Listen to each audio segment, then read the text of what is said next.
Good morning, and welcome to Neighborhood Unitarian Universalist Church here in Pasadena, California. Welcome to all members, friends, and guests here in person and virtually. Neighborhood Church creates and grows an inclusive community of faith connected by love, spirit, and service. My name is James Coombs, and I'm honored to serve as a member of your Board of Trustees. Thank you for joining us as we continue to prioritize connection over perfection in this hybrid service, which is streamed on YouTube and which we are recording for future viewing. Seating is available in the back for those who want to make sure that you don't appear in the recording. We will continuously learn and adapt to create joyful opportunities together while keeping our community safe. Today's service is led by Reverend Dr. Teresa Cooley and Dr. Zenaida Robles, featuring Wells Lang and the Neighborhood Bell Choir. Today is also Pastoral Care Sunday, and we reaffirm each year the importance of pastoral care and lift up the hard work of both our team members and church volunteers as we create a list of willing folks with the names on the how can you help forms that are distributed on the chairs today. There is also another opportunity on the form to let pastoral care know about the needs you may have. With COVID guidelines in mind, pastoral care services include meal delivery, rides to doctor's appointments, and other short-term services. On a personal note, I really appreciate the work of the pastoral team this past year. I had COVID this past December and was down for the count for about 3 weeks. And I received phone calls and cards and really appreciated the support during that time. One of those calls came from Tom Petersmeyer, and it was both personal and very supportive when I needed it the most. In addition to pastoral care, there are many ways to connect with our church community throughout the week, both in person and virtually. Whether you're new or you're ready to find new ways to engage, please visit our website and social media to learn more. Here are a few ways to connect. The board and our transition team are holding a series of group listening sessions in person and on Zoom beginning today. I got a chance to participate in the 10:15 time, and there is a 12:45 period after this service in Ross Chapel. Please join us for this session or sign up on the patio for sessions later on this week. Come share your experiences with previous ministries and help us create a collective vision for our next senior minister. The Eighth Principle Steering Committee invites the BIPOC community of Neighborhood Church to chat about the Eighth Principle, which affirms and promotes actions that accountably dismantle racism. Neighborhood will have an opportunity to vote to affirm the Eighth Principle at the next annual meeting. The vote will have an impact on BIPOC generations for years to come. Before the vote, the Eighth Principle Committee will be organizing reflection opportunities for neighborhood, beginning with the goals and concerns from BIPOC members. This meeting will be a chance to meet the members of the Eighth Principle Steering Committee and to discuss expectations, hopes, and concerns this year of learning and reflection. This particular meeting is intended for BIPOC members and friends of Neighborhood, as well as multiracial and transracial families like mine within the Neighborhood community. This meeting will be held on October 27th at 7 p.m. and also on October 30th at 10 a.m. via Zoom. And please find the Zoom links in the church newsletter or on the web calendar. If you take a moment with me and turn to look at the very back table, you will see our dedicated team helping broadcast today's service. Yes, they're turning around too. And they are focused on actively broadcasting us on the interwebs this very moment. It looks like fun, doesn't it? While we do have staff there now, there is still a need for additional support, and this is also another way to be involved in the life of the church. If you're interested in getting involved with the tech table, please reach out to Randy Bear, Eric Peterson, me, or any one of our board members, and we will be sure to get you involved. And lastly, Neighborhood Church has provided us with many opportunities of pledging time, talent, and treasure. As we emerge from the pandemic, now is a great time to refresh and revisit our financial pledges to the church as we dream and plan on how this loving and inclusive community stretches to support each and every one of us. We cannot do that without your financial support, and we are grateful for that. These types of relationships and opportunities are what I love about Neighborhood Church. And it's reflected in our covenant of right relations through which we commit to act so that the needs of the individual and the greater faith community can be in harmony. Every week we share part of our covenant that resonates the most during this welcoming moment. This week, we hereby covenant to one another. We covenant to one another. We aspire to live our shared values and shared ministry through our daily interactions. We listen appreciatively, being mindful, present, and respectful, assuming good intentions, and seeking to understand one another. We aspire to resolve conflict in a loving, compassionate way, and we forgive each other out of generosity of spirit. And again, welcome to Neighborhood Church. Whoever you are or wherever you are on your spiritual journey, welcome to this inclusive faith community connected by love, spirit, and service.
Let's give a welcome back to the bell choir.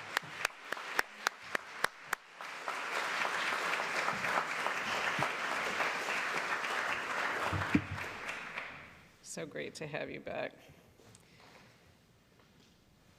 Good morning. I'm the Reverend Dr. Teresa Cooley, and I'm really happy to welcome you to worship this morning along with James. Thank you for that great welcome. You can see that there's a lot of things going on right now, which is great.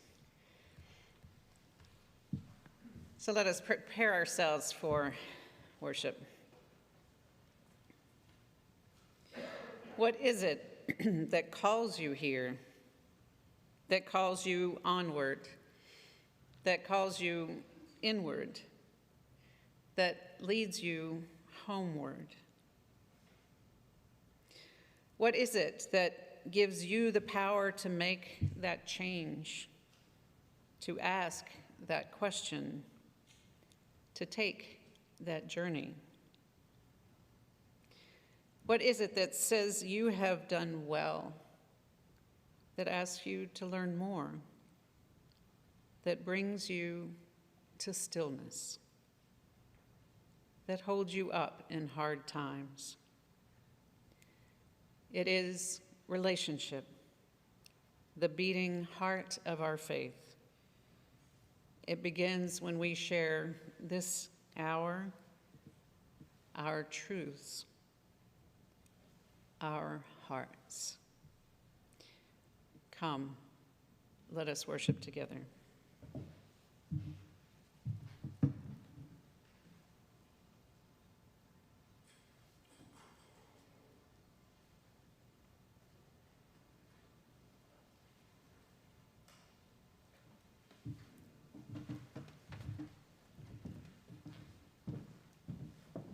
Morning. Our gathering hymn is number 89 in your gray hymnal.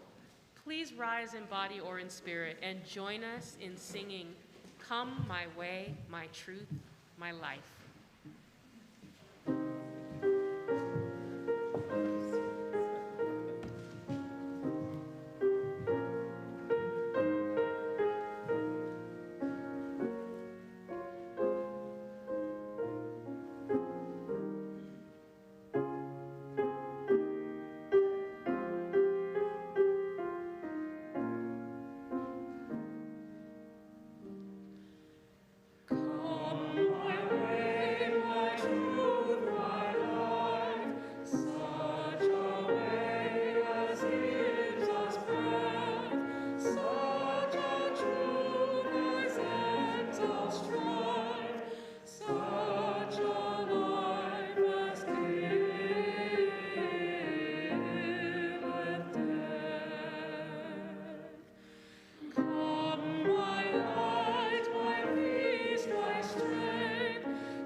Hello.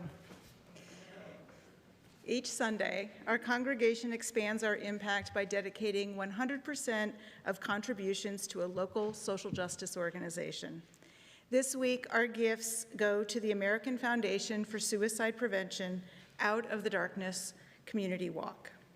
For our 5th year, Neighborhood Church joins a community of people from hundreds of cities across the country to support the Foundation's mission to save lives and bring hope to those impacted by suicide.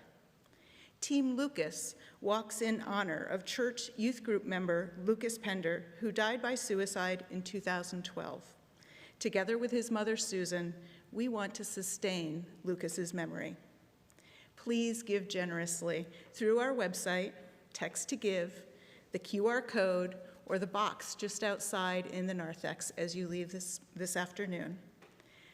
See our team, Matt Vasco, at the religious education table if you would like to join in the walk in 2 weeks on November 6th at Central Park here in Pasadena. If you wish to make a payment toward your pledge, thank you. Make a note in the subject line of a check, or there are envelopes in the box also as you exit. Thank you for giving generously.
Now Ned is going to pretend to be his wife.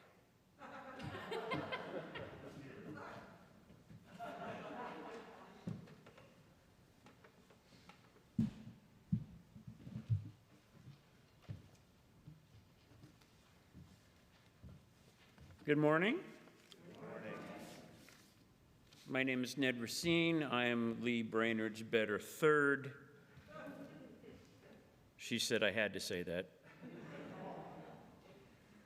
Late on July 23rd, while we were visiting our grandchildren and son in Winnetka, Lee was walking down his driveway, and her twisted athletic feet slipped in her sandals, and she fell on the driveway.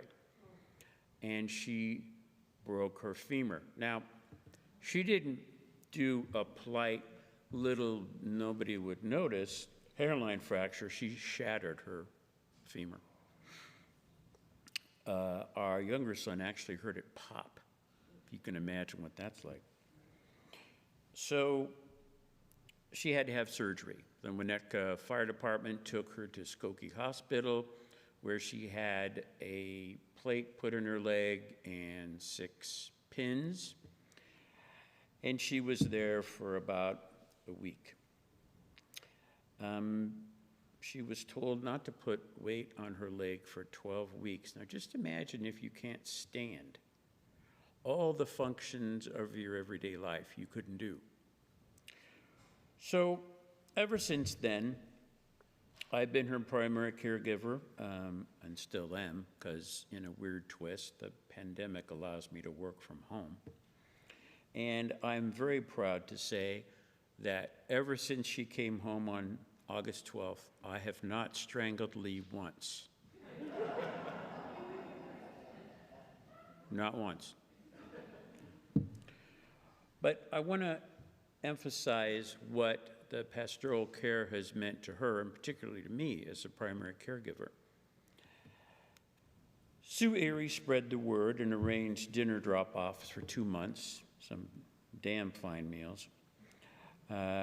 But I want to thank all of the volunteers who did more than that, who did more than bring meals. Some people brought ice. Some people called. Some people sent cards. Some people came by and actually talked to her and how she was recovering and things like that. She was in a hospital bed in our living room, and that gets kind of old. You'd think it'd be exciting and thrilling. It doesn't. So those happy faces coming and talking to her meant a big deal. And life being life, in the middle of July, in middle of August, I had to go to a funeral in Napa when a family member died suddenly. And 5 people came while I was gone and took care of her. So I want to emphasize there's a variety of things that a pastoral care person can do. If you don't like making food, if you don't like running errands, there's other things that you can do to help that person. I also want to emphasize that a person who needs pastoral care may need pastoral care for a while, and their needs may change. They may not need food after the first month. They may need something else. My tennis partner, Brenda Dillon, who is very vicious on the tennis court, as she proved this morning, washes Lee's disgusting bedding and sorts her pills into batches. She has to take a lot of pills to help with the reclamation of that femur. Church member and neighbor Luis and her son Max bring cheer and apples and bring over their dog to distract our dog. I am very grateful for the help of pastoral care, and I want to emphasize there's a variety of things you can do for someone who's injured. Doesn't have to be a major bone broken. It could be something else. It could be a temporary injury. As Reverend Greg Stewart used to say, UUs put their hands and feet to their principles. So thank you, UU family, for thinking of my wife and me as she recovers from this major injury. Thank you.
The prayer I want to share with you was written by a dear friend of mine, Elizabeth Tarbox, who unfortunately died 25 years ago. And I first met Elizabeth when I began my ministerial internship in Duxbury, and I'm going to talk about that a little bit in the service, but in the sermon.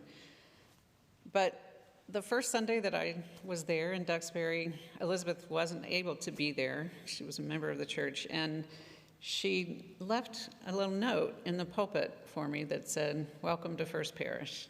And that just meant the world to me. So in a service that is talking about giving to one another, I just wanted to share this beautiful prayer that she wrote. So let us join in the spirit of prayer and meditation.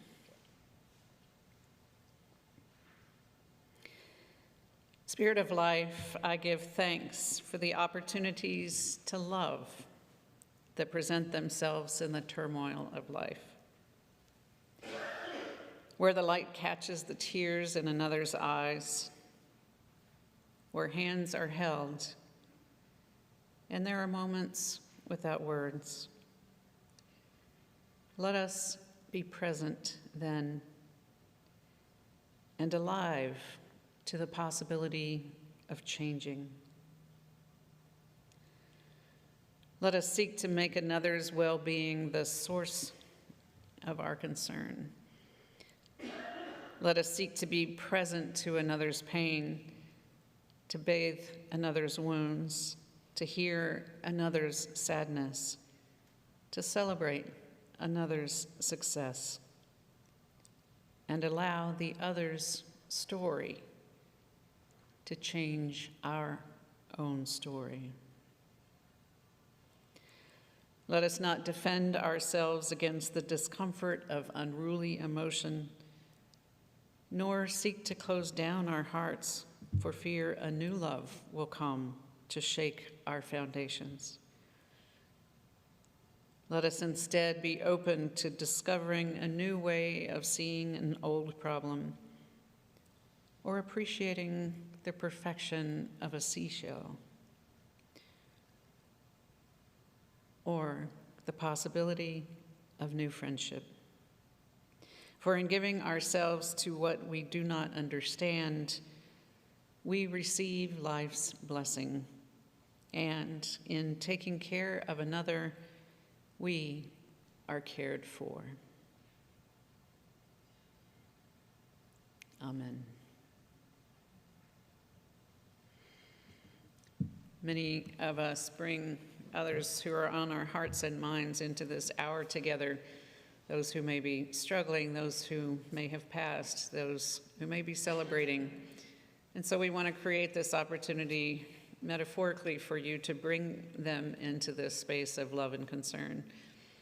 If there is something that you would like to share with the pastoral care team, you can write it in the Book of Life outside in the foyer. And so let us take a moment in silence to bring those we love into this room.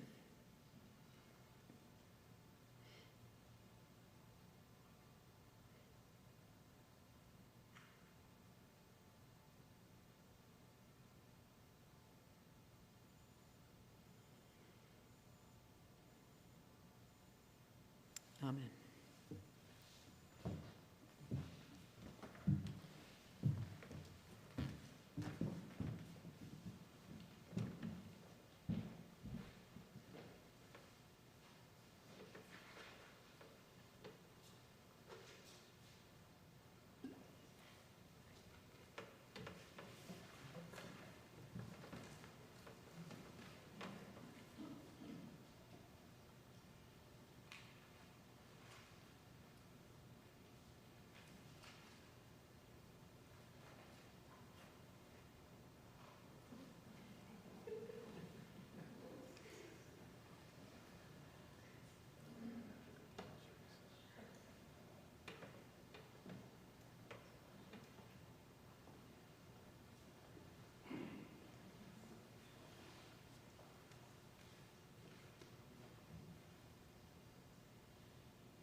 Good morning. My name is Sue Erie. I serve as Pastoral Care Coordinator for Neighborhood Church with the support and hard work of 14 pastoral care team members and the critical involvement of volunteers found in today's survey. I may be the coordinator of pastoral care, but I know you are the heart of the care that we do for each other in the community. The services we provide are usually basic in nature, involving short-term needs like meals for those recovering from illness or rides to doctor's appointments. The effect of our work, though, on those we serve is always appreciated and occasionally critical to the member. Beyond the search for more meaningful spirituality in their lives, I believe that one of the reasons people join any congregation is a wish to connect and a hope of support. Most don't anticipate needing the support, but hope that it will be there for them if the need arises. The pastoral care team supplies both the connection and the support, and has done so with great success over the last 18 years of our lay program.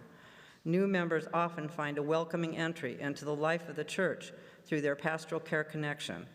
In spite of COVID restrictions, with the help of volunteers, both longtime and new, we were pleased to provide a total of 933 services this past year, including meals, phone calls, emails, notes, cards, and letters, errands and shopping, Zoom and phone consultations, a dog walk or two, resources, bereavement support, welfare checks, volunteer group coordination, holiday wreath deliveries, and some in-person meetings. Since we create a new database every year, we hope you will complete a new up-to-date form. People's lives and availability change, and we need current information on all volunteers. With current COVID protocols in mind, we assign volunteers located closest to the member with matching needs and preferences. So if you were not called in the past, please know you were not being ignored. Part of our ability to help depends on knowing, too, when one of our members needs help. Today, there's a form on our patio table to let us know if someone you know would like a call from pastoral care. Please do help us to help them. That connection is always an important part of the process, whether you sign up today or online or whatever. Our pastoral care program is one of the most important functions of this healthy church community. Thank you so much for what you have accomplished. And please help us to keep it strong by completing the forms found on your chairs. You can give the form to the team members on the narthex or at our table on the patio as you leave. We look forward to working with you. And Anne Grant has her wonderful book for sale today. You've probably seen parts of it in the newsletter now and then, and that's just really fun and benefits pastoral care. So I hope you'll visit our table.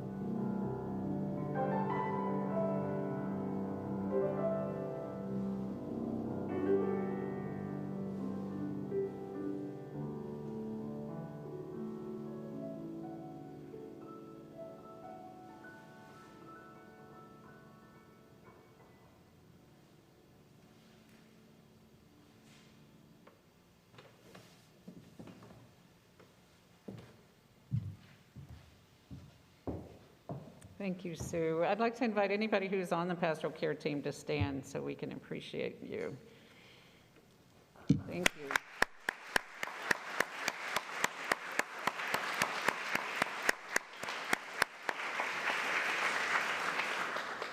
Thank you for that service, and thank all of you who have served others during this crucial time.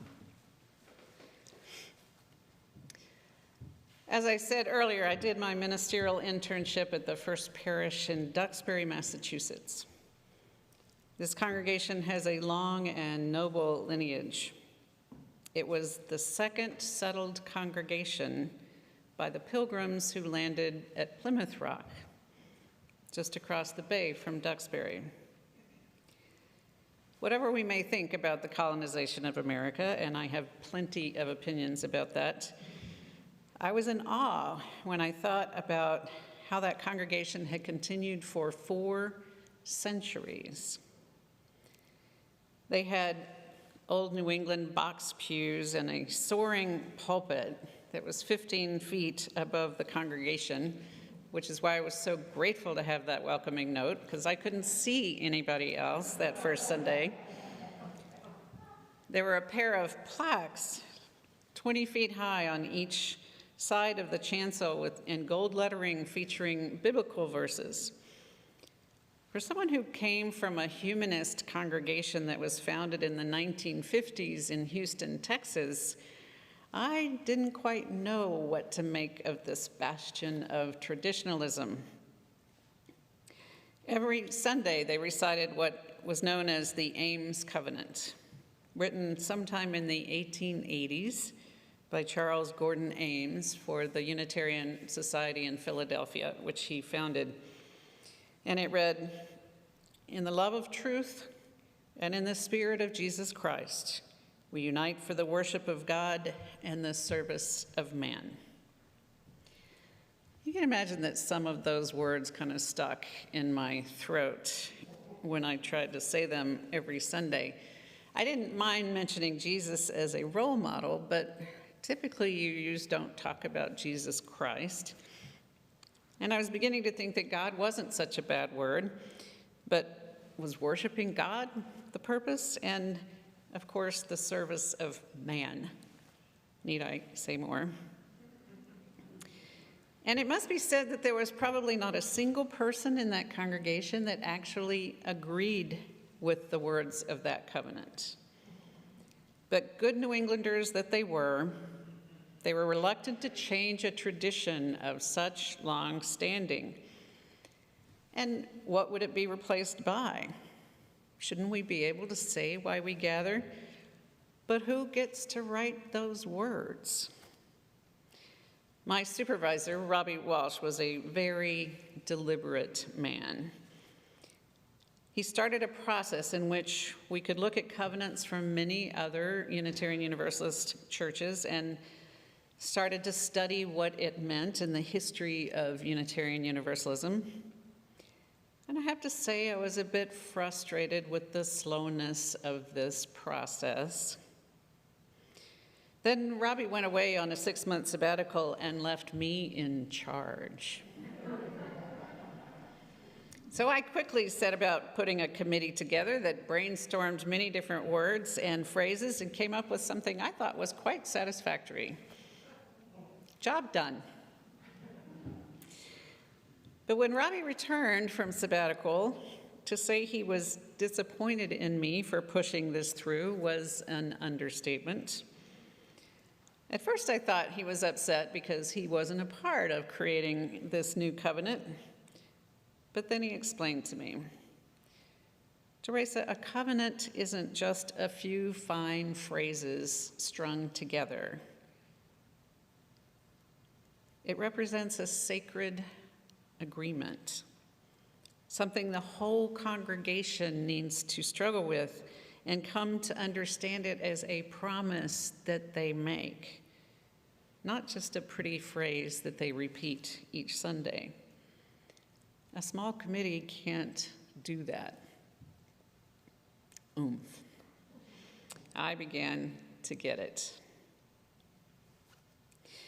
We often say that Unitarian Universalism is a covenantal religion rather than a creedal one. And what we mean by that is that we don't organize ourselves around one common theological belief. People can have many different theological perspectives and still come together in community. What holds us together is not our belief, but what we promise to do and how we are with one another. That's why we have principles rather than belief statements. It's a hard shift to make when you come from something that was a creedal tradition. I can't tell you how many times I've been asked, "What do you believe about Jesus? What do you believe happens when you die? What do you believe about God?" And the only and best answer I can ever come up with is it depends. It depends on which Unitarian Universalist you're talking to. And by the way, if I knew what happened after we die, I'd be out on the lecture circuit making a lot more money at this point. One concept that goes quite far back in our history is that we consider ourselves to be the priesthood of all believers. In other words, we don't need a priest to interpret things for us. Everyone has the ability to come to your own understanding of what you believe. So that means it's not my job to tell you what you believe. Sometimes I wish that weren't the case. This way that we have of de-emphasizing belief can sometimes lead to the unfortunate misconception that Unitarian Universalists believe nothing, or that we define ourselves by what we don't believe. So it's been helpful for me to be introduced to the process theologian Henry Nelson Wyman, who talks about the difference between belief and faith. Beliefs are those explanations of how we think life works, that grow and evolve over time, that can change as new evidence and new experiences make us view things differently. But faith is something different. Faith is an orientation of the Spirit, that essential need to affirm the creative good in the universe, a commitment to a humble recognition that our beliefs are partial, but that they help us lead toward the best within the reach of us as human beings. Wyman put it this way: I'm committed to what I believe can bring human life to the best it can attain. I'm not committed to my belief. My belief is the means by which I give my life's devotion to what transforms life toward the greatest good. We do have a faith, which takes us back to the concept of covenants. Because how can we have faith in the good in the universe and in humankind without it first manifesting in our small communities? I do confess I sometimes find it hard to hold on to a faith in humankind writ large. But if I think about it in this more localized way, do I have faith in this community? The answer is unequivocally yes. That doesn't mean we are perfect with each other all the time, far from it. But what we do together is a promise to try to bring out the best in one another and in ourselves. So how do we do that? We can't automatically know what we need from one another. And so in the last few decades, many churches have tried to articulate a covenant of right relations, just as this church did a year and a half ago. Every Sunday, one of our board members repeats a part of that covenant so we can keep it foremost in our minds. Covenants such as this try to help us avoid harmful behavior by asking for our promises, as you heard, to listen to and respect one another, for example. But they also ask us to do something that can be even more important and that is easily overlooked. They ask us to show up for our whole community, to show up for one another. My colleague Marcus Liefert offers a useful metaphor for what I'm trying to get at. He says, Unitarian Universalists are mosaic makers. We are a people who bring together the broken pieces of our histories and the shining pieces of our seeking, and piece by piece create a mosaic religion. But our mosaic making tells another story too. one that is often more difficult to see, one that is essential to the purpose of creating religious community, one that lies not in the beautiful and broken bits and pieces, but in the grout, the chalky, gritty stuff that's squeezed between the cracks in the tiles. The grout of a community takes years to lay and to settle. Grout happens in board meetings and committee meetings and endless email streams and slow-moving institutions. We help to make the grout when we learn each other's names, when we reach out across generational divides. We help to make the grout when we show up on Sunday morning, even if you haven't first checked on what the topic of the service will be. When a newborn arrives to be blessed by the community, it is the grout that enables us to welcome them. And it is in the grout that we rest when we gather to grieve and memorialize a beloved one who dies. So I can imagine that grout is not the most appealing way of thinking about community. Last week we got called suckers and losers, and this week we are grout. But I'm coming to think that grout is pretty important right now. We can't always be the shiny piece in the mosaic. I think we're at this really strange inflection point culturally. For months, we've had to subsist on our own in isolation from others. And while that was really traumatic in the beginning, many of us became rather accustomed to it. I've been talking about this a lot lately. We almost have to force ourselves out into the open to engage again. But we've also learned how much we need one another. We need one another to be vaccinated.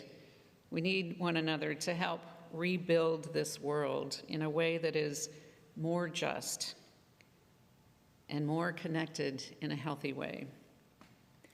It starts with us. It starts here.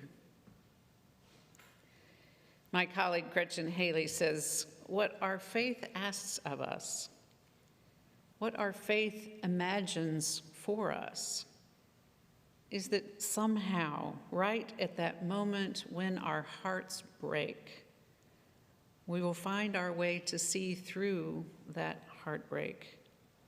We will stay put, not close off, not run away, not hurt back, but keep on being in relationship, doing what we can to repair the world and one another. Our hearts have been broken over and over again in the last few years. Here is where we can begin piecing things together again. When I think about where I want to put my admittedly limited energy at this point, it is here with you, building this community together.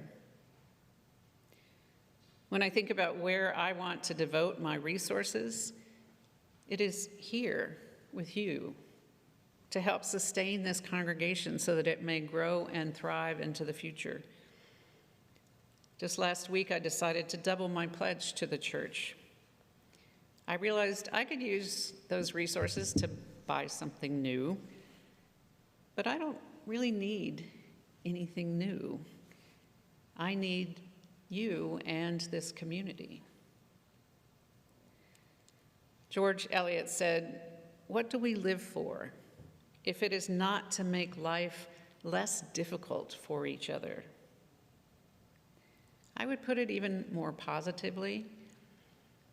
What do we live for if not to give and to receive and to receive and to give over and over again? I know well, just as others you've heard this morning, about the experience of being tended to by this congregation. When I had my hand surgery last March, which meant I could not use my right hand at all, I had 10 wonderful folks show up at my door every other evening to bring me delicious food. And 2 more met me at the dog park several times to help me walk my dog, which was a great joy to take that walk together. And I would venture to say that none of them did this out of duty. The joy of giving to another was apparent in their faces. They expected nothing back. But I hope my gratitude was its own gift. Or to recognize that together we are building this web of reciprocity, which rebuilds the web of life. To return to our earlier metaphor, we stir and mix the grout and lay the foundation for the next generations to come. What binds us together is not a common set of beliefs. What binds us together is that we willingly enter into a covenant that affirms a faith in one another, that is brought to life only by our living and our acting on that faith. So may it be. Amen.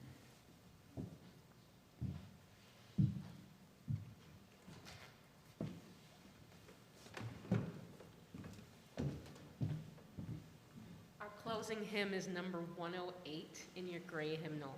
Will you please rise in body or in spirit and join us in singing My Life Flows On in Endless Song.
Our benediction comes from my colleague, Kristen Harper.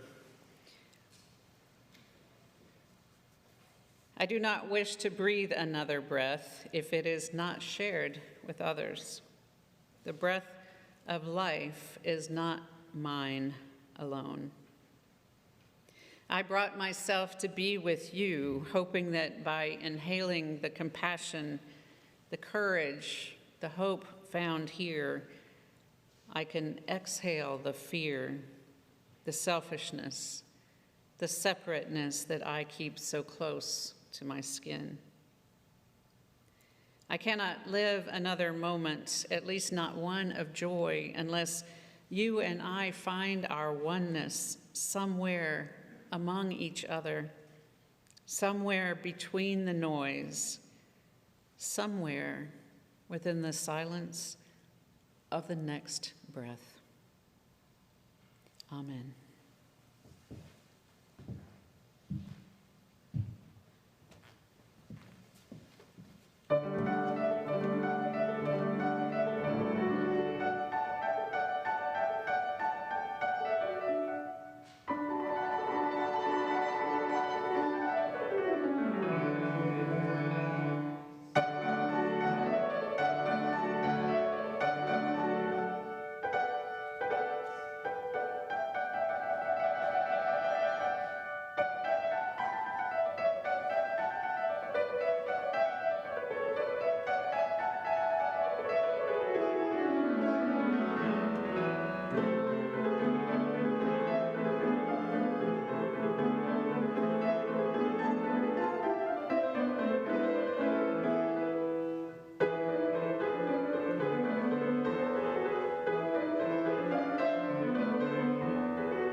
I look forward to greeting you outside with or without hugs, your preference.